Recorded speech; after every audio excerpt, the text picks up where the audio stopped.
Welcome to H2K Infosys. H2K Infosys is a e-verify business based in Atlanta, Georgia, United States. We provide 100% job-oriented, instructor-led, face-to-face, true live online software training programs. It also includes access to Cloud Test Lab with software tools. We provide live project for you to work on.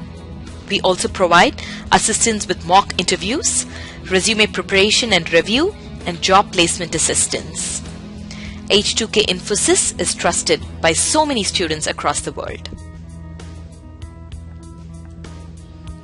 H2K Infosys provides world-class services in IT training with real-time project work for corporates and individuals, special IT training for MS students in the United States, software design, development, QA manual and automation, performance testing and maintenance, IT staff augmentation, job placement assistance, and tech support.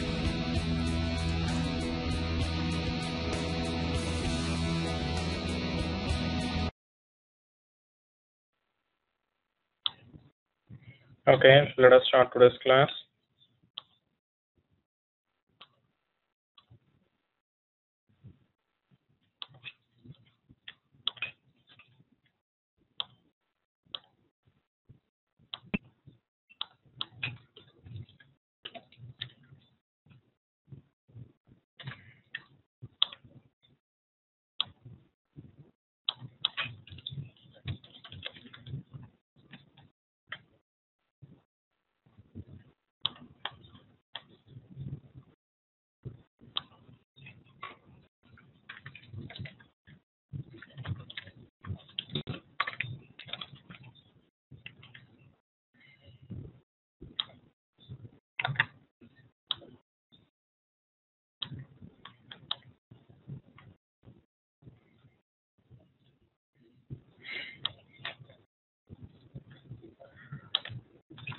So in today's class, we are going to deal with JAXB framework. JAXB, nothing but Java API for XML binding. First of all, we need to know what is the purpose of JAXB. The main purpose of JAXB is to convert XML to Java object representation and also to convert from Java object to XML representation. The entire purpose of JAXB framework is to perform these two operations only.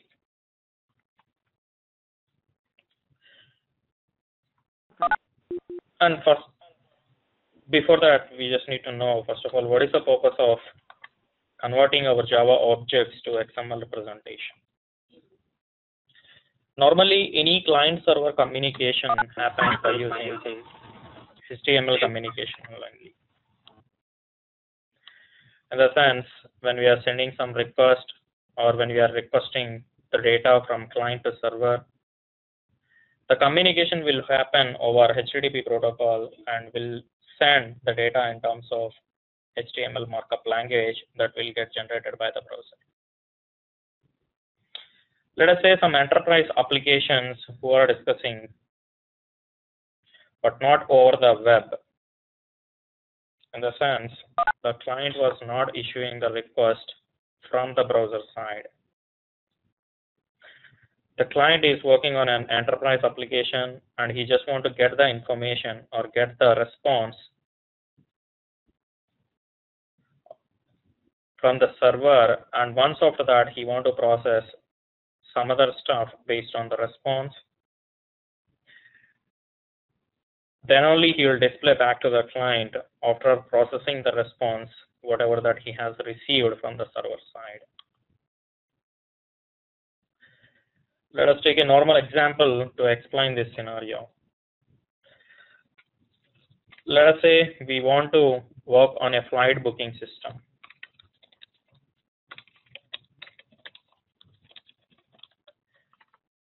So normally when we want to book the flight, either we can go to ATRAN site or Delta site or Southwest site, or else we can go to the partners like orbis.com or priceline.com.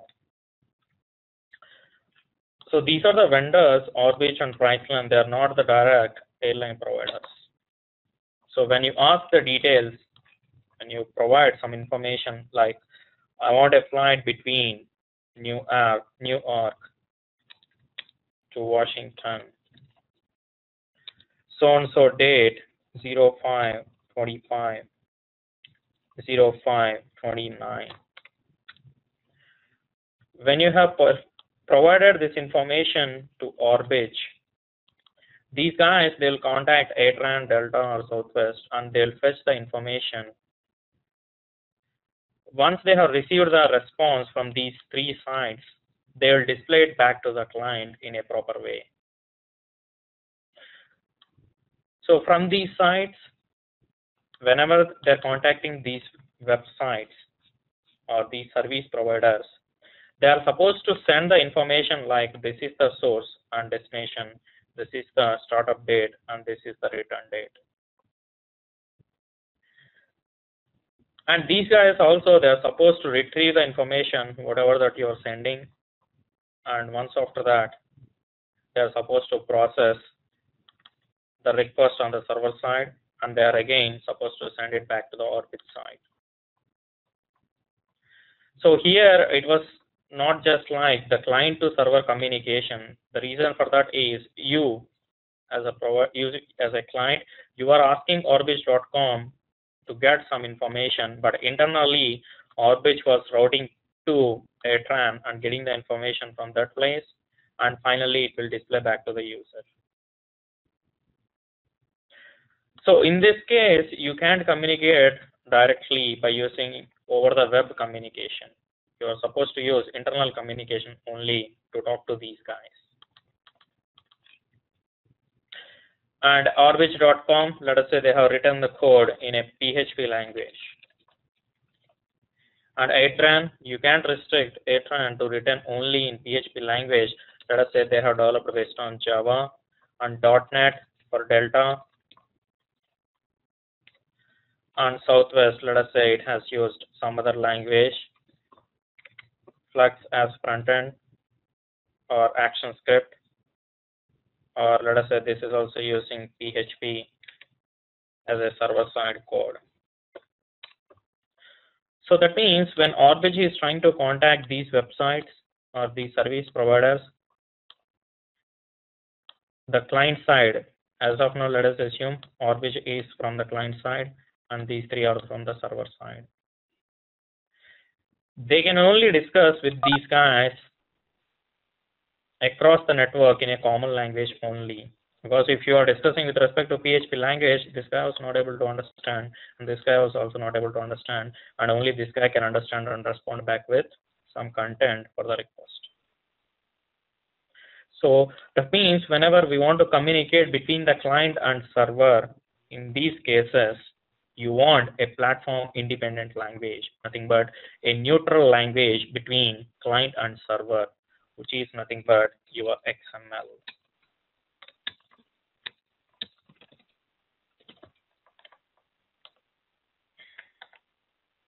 Guys, when you log in, please mute yourselves.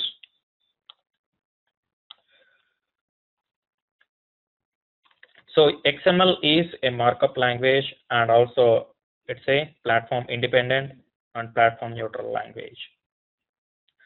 So when you communicate between the systems by using XML language, XML data, XML is just like XML in terms of .NET, Java, PHP, or any other programming languages.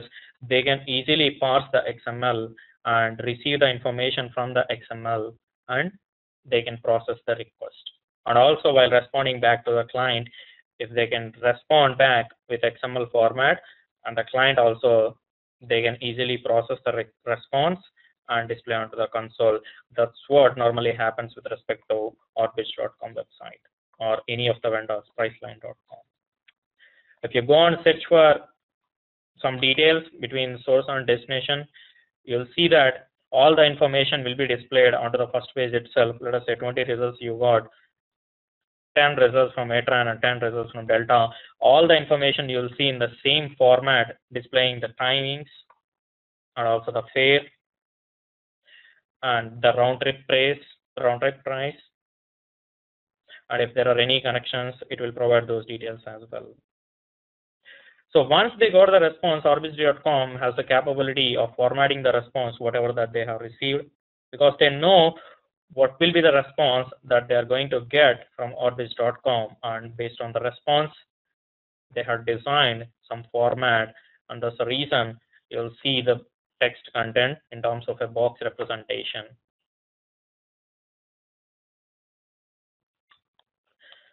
So currently, that's the reason we are supposed to learn to convert an XML in terms of a Java object representation, and also the vice versa as well. Previously, we have parsers. Normally, XML will be parsed, or XML can be read by using parsers. They are called as DOM parser or SAX parsers. DOM parser and SAX parser, these are used in olden days, and nowadays also these parsers will be used in some olden languages to parse the XML content and represent them in a Java tree representation.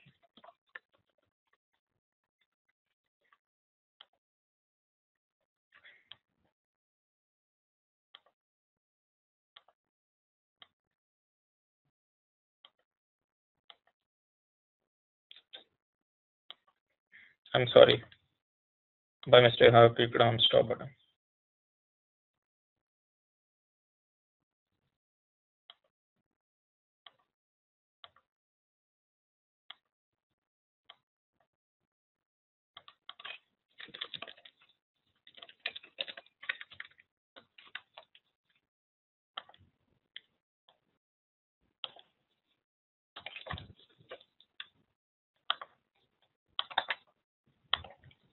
Let me write one project, then we can see the XML representation easily. JAXB project.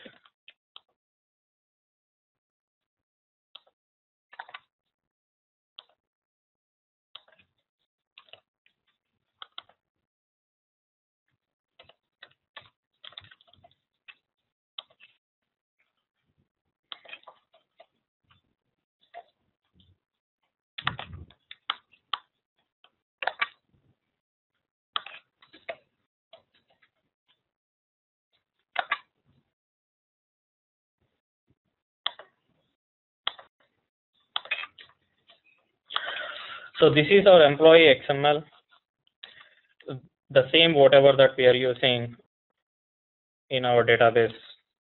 Employee, the startup element is employees. Employees consists of any number of employee objects or employee elements. So you can have the same employee element and place it one more here.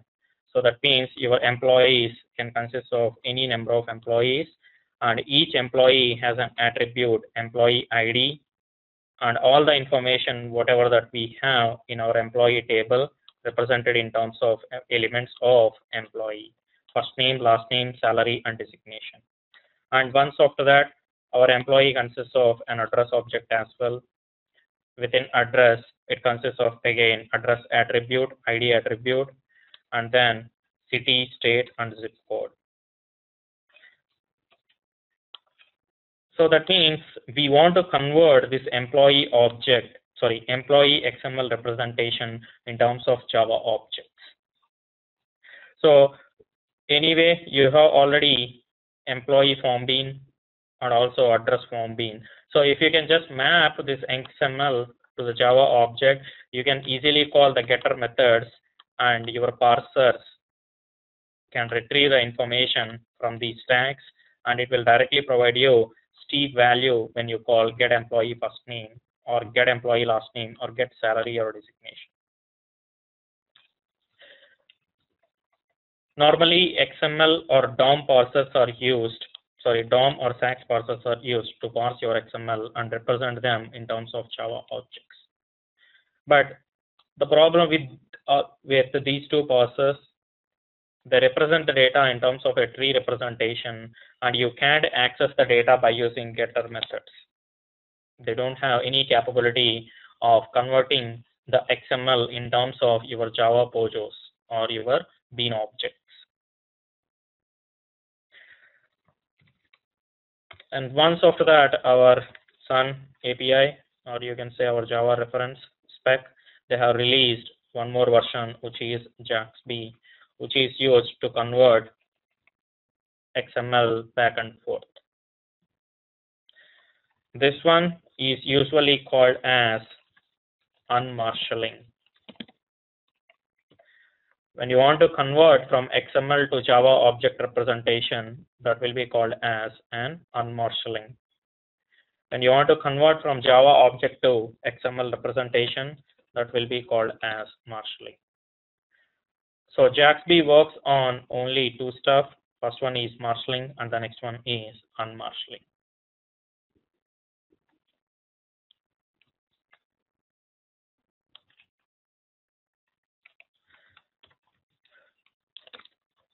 But we already know that XML is not a standard.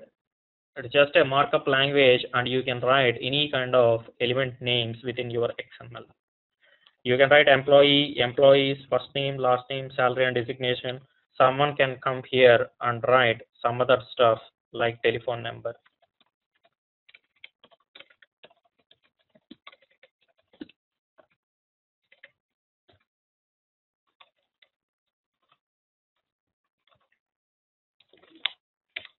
Perfectly valid, no issue with this. But within your employee, we don't have any telephone number. But as per the XML elements, you don't have any standard. You can write any kind of element declaration or elements within your XML representation. But when a client and server is communicating, they are supposed to know what kind of elements that the client is sending, and also what kind of a response that the server will be going to send. That means they need to know the format in which they are communicating. And to standardize XML, we have two options. The first one is DTD, nothing but document type definition, which is a older version. And the next one is XML, nothing but XML schema definition. DTD is older and XSD is the newer version for standardizing your XML. The drawback with respect to DTD is once you have defined, see, the purpose of using these two, XSD or DTD, is it will specify how your XML should look like. That means what kind of elements that your XML should contain, or else what is the order that those elements should contain, or what are the attributes for each and every element, whether it is a repeatable element or not. So such type of constraints, it will be specified by using your standardized version, nothing but XSD or DTD. The problem with the DTD is, with DTD, you can specify the data type. Older version, it will only specify what kind of elements and what are the attributes that are to be available under the element. Only those two it will specify. It won't specify what kind of a data that each and every element should contain. And the order that was specified within your DTD, it was supposed to be followed, or else it will say that validation error, schema validation error, or DTD validation error. But with respect to XSD, there is no need to follow the order under your elements. So you can write first name for the first time, or you can come here and you can write at this level also, no issues with XSD validation. And another thing is XSD, each and everything will contain a data type. Each and every element or attribute will contain a data type. And if you're specifying the data other than the specified data type, let us say salary contains only integers or decimal points, and here you are writing some string values, then your XML is not at all a valid one, and this will throw an error instead of parsing the XML itself. Whenever a client and server is communicating, they'll communicate using XML. Let us say the client sends some XML and server was supposed to receive the XML, but before receiving the XML itself, server has the capability of validating the XML with XSD for the standard. If the validation fails, the server won't process the XML, and it will simply specify that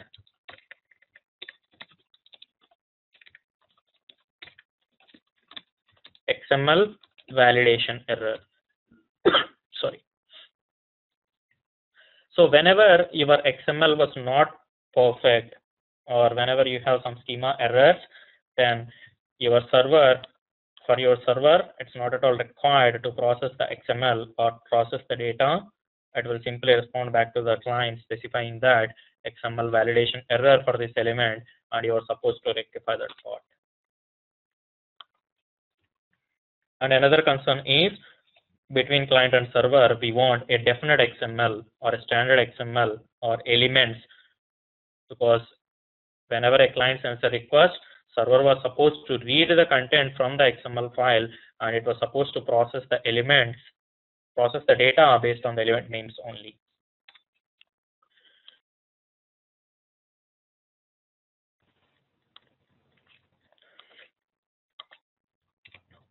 So even for our JAXB framework also, when you want to convert the objects from your XML, from XML to object representation, first of all, you need to provide the XSD to the JAXB framework.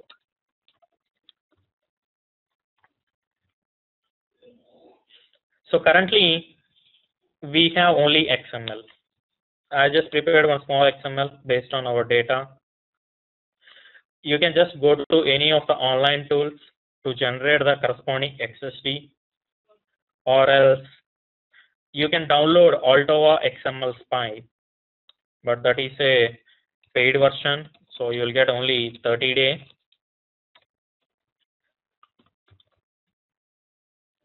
trial period, I guess. Once after that, you are supposed to extend, so we won't be anyway interested in that. But for 30 days, you can download Altova XML Spy and just input the XML, and you have the options.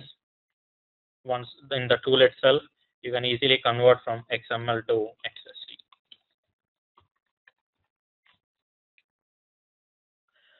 Or else you can just go to online. So I got one website where I can convert the XML to XSD.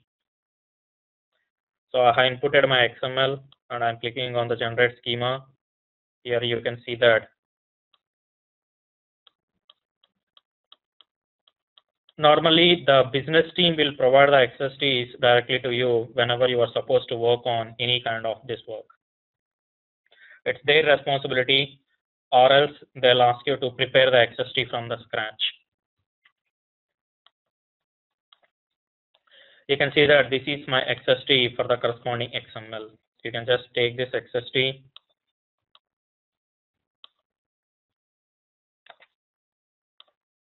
already placed here. So this is the XSD corresponding to my XML. Here you can see that employees type, each and every employee contains first name, last name, salary, designation, address, and for salary you can see that this is an integer, and first name and last name, this is an string, and address, it is a complex element, so referring to address type. Address type consists of city, state, zip code, and these two are my attributes, employee ID and address ID. So once you have created the XSD, you are supposed to convert the XST in terms of object representation or class representation. To convert your XST in terms of Java class representation, we have a tool called XJC compiler. XJC compiler is available within our Java download itself. So wherever your Java and Java C was available, XJC was also available at the same level.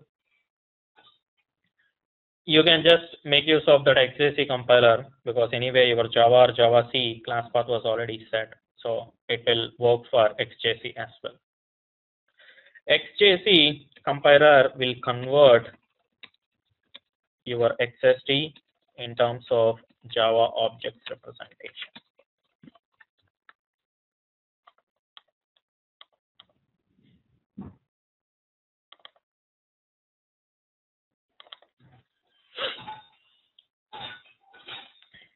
So your XML schema, whenever you have an XML schema, provide that to XJC compiler, and this XJC compiler will read the XST and it will generate the corresponding classes based on JAXB framework. See, the reason for converting them upfront in terms of a JAXB framework is because our Java can only work on the classes or objects and it can't work on XSTs or XMLs. So someone has to stand up and they are supposed to convert your XST representation in terms of a basic Java representation. And when you're working at the lower level now, see, XST is just like your class and XMLs are just like your objects. So that's the reason by using your XST, we are converting the Java classes, the corresponding classes. And when you're using XML, and when you provide that to JAXB framework, it will make use of the classes, whatever that XJC compiler has generated, and it will create the corresponding objects for that. So that means when you directly provide the employees.xml file, so when you provide this employees.xml file, your XJC compiler has generated already the corresponding getters and setters. See, the JAXB classes, whatever that got generated, they are annotation based and they'll contain only the POJO classes, nothing but your getters and setters by specifying all these properties from your XML schema. Normally, XJC compiler, it will create a separate class file for each complex type. And it will create all the elements as separate properties. So that means it will create an employees type class. This is a complex element. And complex type employee type. This will also, it will create a class. And complex type address type. This will also, it will create a separate class. And all the remaining elements, so inside the complex type, we have several elements. So all these elements along with attribute, it will create as a Java properties. Because in Java, we don't have a distinguish between element and attribute. But how it will generate the XML, we'll take a look at that. So your XJC compiler now will create 3 separate classes for this type, and it will also create one extra class, which is objectfactory.java file. This is purely used by JAXB framework.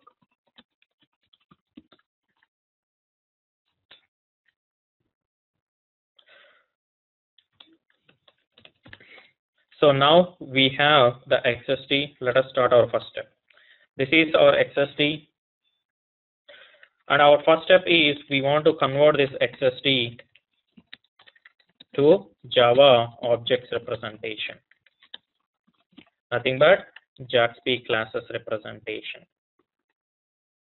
And the second step is, see, we got the Java class, .java files. When you are creating here, it will create .java files. But our responsibility is to create .class files.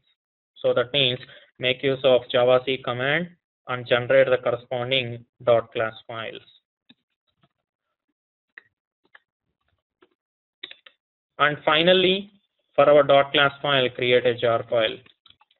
Currently, we have only 3-4 classes. So when we want to work on more than 10 or 20 classes, we just don't want to import all the 10 classes directly into our Eclipse class file.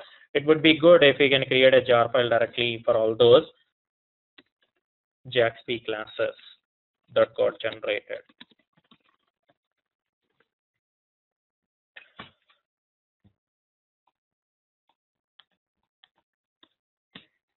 So currently, go to the location of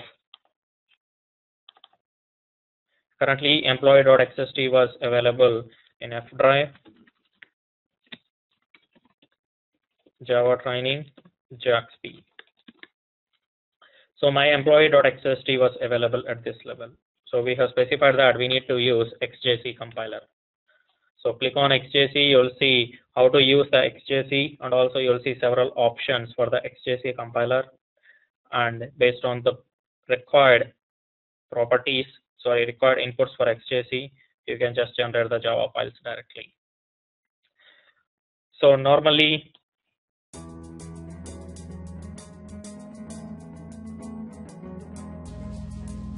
so many of our students have given testimonials on how our training programs are. You will find them on kudzu.com and on our website h2kinfosys.com. On our website h2kinfosys.com, you will also find more detailed information on who we are, the courses that we offer, what each course covers. Also, if you're interested in a demo program, please register on our homepage on the left-hand side. Just give us more information about yourself and we will send you a link for a demo class. The demo class is absolutely free. Experience our commitment by just attending an orientation workshop at no cost. Our team of faculty and advisors are here to guide you with the right information.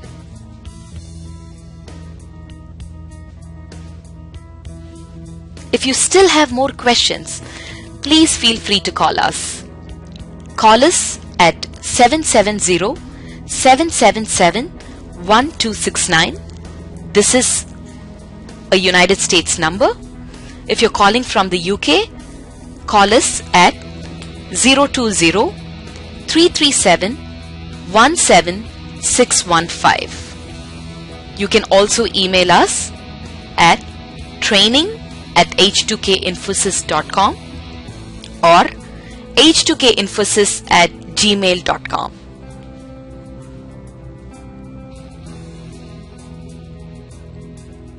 Thank you for watching our videos. We wish you a great career in information technology.